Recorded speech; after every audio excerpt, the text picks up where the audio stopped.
El pasado mes de abril se cumplieron 50 años de la aparición en la playa de Punta Umbría, en la provincia de Huelva, del cadáver de un militar inglés que aparentemente había muerto ahogado en el mar. Y decimos aparentemente porque aquel hombre, conocido como el mayor William Martin, ni había fallecido ahogado, ni en realidad se llamaba así. Lo que podría entenderse como un mero suceso fue en realidad toda una operación montada por el espionaje británico contra la maquinaria de guerra alemana y que terminó cambiando el curso de la Segunda Guerra Mundial. En Los Reporteros hemos reconstruido aquella operación contando con testimonios y documentos hasta ahora inéditos en un intento de desvelar este misterio, un antiguo enigma que ha pasado a la historia como el hombre que nunca existió.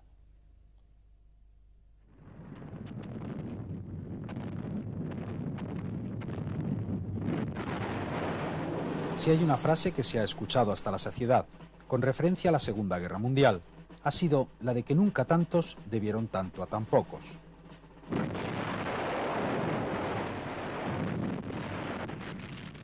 El caso que vamos a recordar se ajusta bien a este dicho. Tuvo a Huelva como escenario y más concretamente a Punta Umbría. El tan pocos es, en este caso, un solo hombre, el mayor del ejército británico, William Martin. Según reza la lápida del cementerio nubense de la Soledad, donde reposan sus restos, Martin nació el 29 de marzo de 1907 y murió el 24 de abril de 1943. Aquel hombre fue un héroe muy singular, pues, según se ha sabido con los años, nunca existió con tal nombre. Fue el hombre que nunca existió.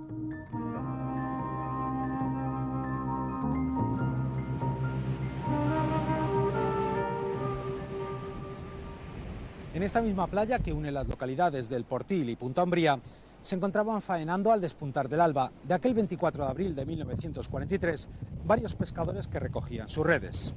De pronto uno de ellos descubrió un cadáver. Se trataba por su uniforme de un militar británico que llevaba atada a su cuerpo una cartera con diversos documentos. Aquel pescador era don José Antonio Rey María, que aún hoy recuerda cuál fue su primera impresión. Don José Antonio, ¿qué recuerda usted? ¿Cómo encontró el cadáver? Pues lo encontré en la mar, que yo trabajaba en tierra en un barco, en la red. Yo no tenía que embarcarme para nada en la mar, porque el trabajo mío era en tierra, pero como era a las claras del día muy temprano, pues yo me fui con los compañeros en el barco, hasta que llegara para tirar otra vez. Y entonces en la mar fue cuando se vio el barco, que no fui yo, el que lo vio primero. Fue otro otro hombre que iba en el bote chico. Pero como era muy medroso, le daba mucho miedo y le entraba como un repelo en ver el cuerpo, pues se fue al barco grande y le dijo al encargado del barco que era un cuerpo y él no podía traerlo para tierra. El encargado que iba en el barco grande, de todos los que iba a bordo, preguntó si había alguno que era capaz de traer el cuerpo para tierra. Y claro, era gente mayores que yo y ninguno. Y yo era un más joven y otro muchacho de Lepe. Que digo, bueno, trae para acá el bote. Marqué en el bote para cogerlo y digo, pero yo solo no puedo llevarlo. Pero usted ¿cómo encontró el cadáver? El cadáver estaba en perfectas condiciones. Lo único que traía el cadáver que estaba encima del agua porque traía un chaleco, salvavidas, hinchado, y es el que tenía el cuerpo encima del agua. Nada más que tenía en el agua las piernas y los dos brazos. Todo el cuerpo encima del agua. Que ha cortado muchísimo. Entonces por eso ya lo tenemos para tierra. Entonces, ¿le costó mucho trabajo traerse el cadáver a esta tierra? Un cuerpo, uno solo, en un bote no puede traer la remo. Entonces yo pedí otra ayuda y vino otro muchachillo de Lepe también, de Lepe, vino conmigo en el bote, él traía los remos y yo traía el cuerpo cogido, arrastrando por el agua. Llegamos a tierra, a tirar al agua y el otro muchacho mío lo cogimos entre los dos, lo arrastramos para arriba y ya lo dejamos para acá, para entregarse a la justicia y la Guardia Civil. Aquel cadáver no apareció por casualidad en Huelva.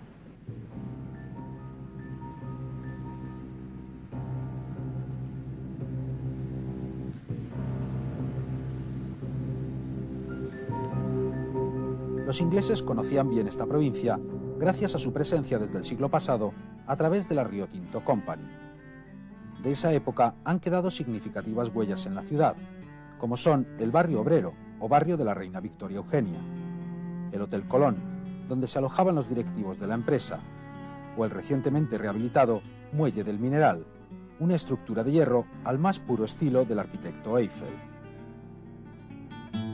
A finales del siglo XIX, la compañía Río Tinto eligió la playa de Punta Umbría como lugar de convalecencia para los miembros británicos de la plantilla que tuvieran que recobrarse de alguna enfermedad.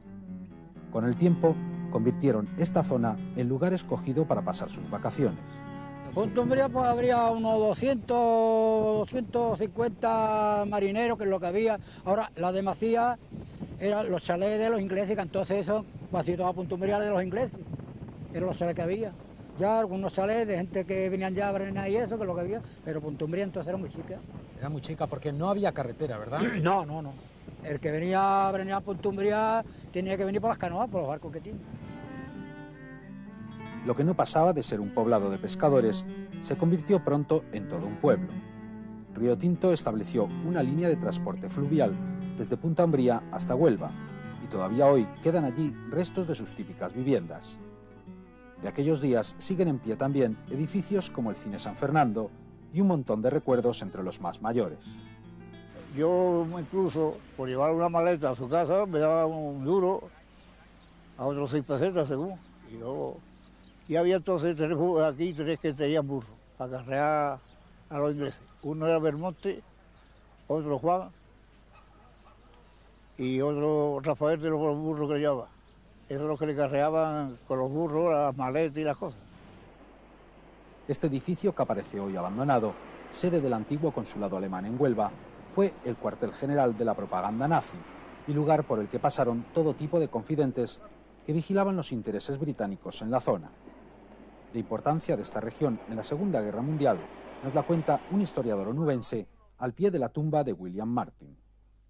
A la altura que se desarrollaba la guerra en el año 1943, sin duda alguna, el triángulo Gibraltar-Tánger-Huelva era de máxima atención para los aliados y para los alemanes, por supuesto. Entonces, Huelva era un punto estratégico, porque no podemos olvidar que desde Ayamonte hasta Gibraltar, mejor dicho, hasta Algeciras, los agentes alemanes tenían desplegado un servicio de espionaje muy interesante, pudiéndose decir que uno de los más famosos agentes alemanes estaba trabajando en la costa. Indudablemente no olvidaremos tampoco a la gente de Huelva, que tenía un gran prestigio en Berlín. Volviendo a la historia que nos ocupa, a principios del año 43, el mando aliado preparaba en África el asalto al sur de Europa para sacar a Italia de la guerra. Se planteó entonces la necesidad de confundir al servicio secreto alemán y hacerles creer que el desembarco se llevaría a cabo en Cerdeña y Grecia, cuando en realidad todos los planes estaban preparados para el asalto a Sicilia. Para ello, la solución que se pensó fue la de que se encontrase casualmente el cadáver de un militar británico con documentos falsos. Se trataría de un correo cuyo avión habría sido abatido por los antiaéreos alemanes del norte de África y cuyo cuerpo sería arrastrado por el mar hasta las playas de Huelva. El servicio secreto británico se puso a trabajar. Se buscó a alguien que hubiera fallecido recientemente de neumonía, cuyos síntomas podrían asemejarse a la muerte por inmersión en el mar. Desde Londres, un submarino, el Seraph, trasladó el cadáver hasta un punto frente a la costa de Punta Umbría. La pleamar hizo el resto.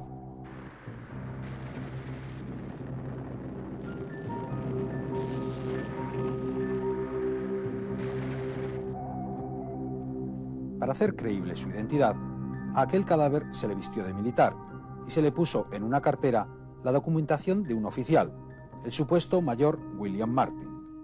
En estas fotos extraídas del archivo del Servicio Secreto Británico se ven claramente los efectos personales que llevaba encima y la correa que sujetaba la cartera.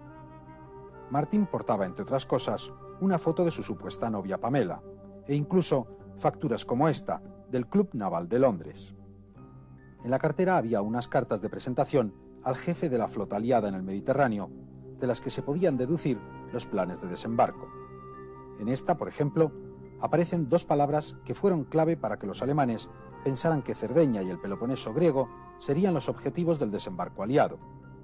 En este caso, Sardina, que en italiano se lee Sardeña y que en castellano es la isla de Cerdeña.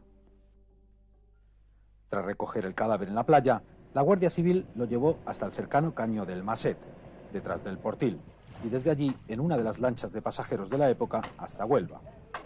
Aquella lancha, llamada Rápido, todavía hace hoy el trayecto Punta Umbría-Huelva.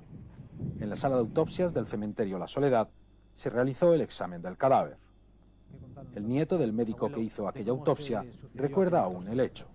Bueno, la primera impresión que ellos tienen cuando entran en el depósito para hacer la autopsia es la vestimenta del cadáver.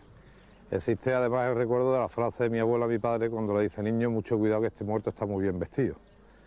Entonces, desde el momento que ellos inician la autopsia, el convencimiento que tienen es que aquel cadáver no es un ahogado.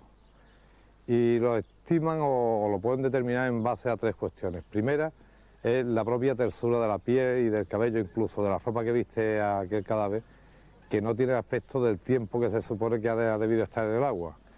En segundo lugar está el hecho de no aparecer el cadáver con mordeduras de peces o de cangrejos, que por lo visto era frecuente en los pescadores que habían aparecido ahogados por esta zona.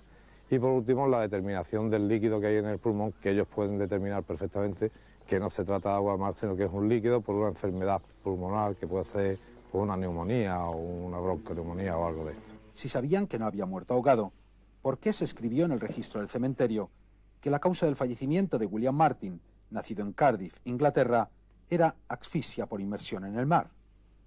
Bueno, ellos no firman la muerte por inmersión, eso es como aparece en el registro civil y en el libro de registro del cementerio. Y imaginamos que eso lo tuvo que hacer cualquier oficial del registro. Ellos firman el protocolo de autopsia, tal como te he dicho antes, diciendo que no ha muerto por inmersión. Lo que sucede es que tanto mi padre como mi abuelo tienen fama de anglófilos, y realmente ellos eran anglófilos y no estaban nada de acuerdo con las posturas germanófilas de España y mucho menos de Hitler, ¿no? Con la postura de Hitler. Y entonces piensan que diciendo que no había muerto ahogado, lo que intentaban era engañar a los alemanes. Y entonces no creen el protocolo de autopsia que ellos hacen. Pero realmente ellos siempre dijeron que no había muerto ahogado. Los documentos de Martin se remitieron en primera instancia a la Comandancia de Marina de Huelva y de ahí a la de San Fernando. Antes de mandarlos a Madrid, desde donde eran reclamados por la Embajada Británica, algún militar español, simpatizante con la causa alemana, los fotografió para el servicio de espionaje germano, y de ello da fe esta carta capturada por los aliados en los archivos de Berlín. Para redondear la historia, el Club Naval de Londres notificó al periódico The Times la muerte de su hipotético socio. En la edición del 4 de junio de 1943 del rotativo londinense, se puede leer en la lista diaria de bajas el fallecimiento del mayor William Martin. Como es sabido, en Inglaterra ni el Rey ni el Times mienten nunca. Cabe preguntarse entonces si los alemanes mordieron el anzuelo británico, si fue un éxito la llamada Operación Carne Picada. Bueno, esta pregunta yo creo que tiene una fácil contestación porque precisamente investigué el asunto en Berlín, en Hamburgo y en otros lugares y yo creo que la propia historia lo dice. El desembarco se realizó en Sicilia y efectivamente los alemanes no lo esperaban allí, lo cual quiere decir que William Martin acertó. Tal fue su trascendencia que en 1956 esta historia se llevó al cine. El título de la película no podía ser otro que El hombre que nunca existió.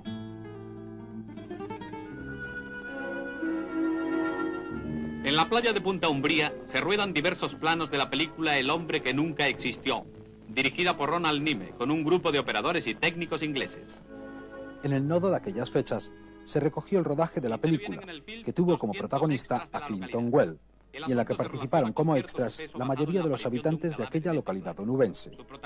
Un trabajo por el que cobraron 50 pesetas. Llegaron allí avisando gente para trabajar y a 50 pesetas, entonces 50 pesetas era dinero, pues la gente iba, claro.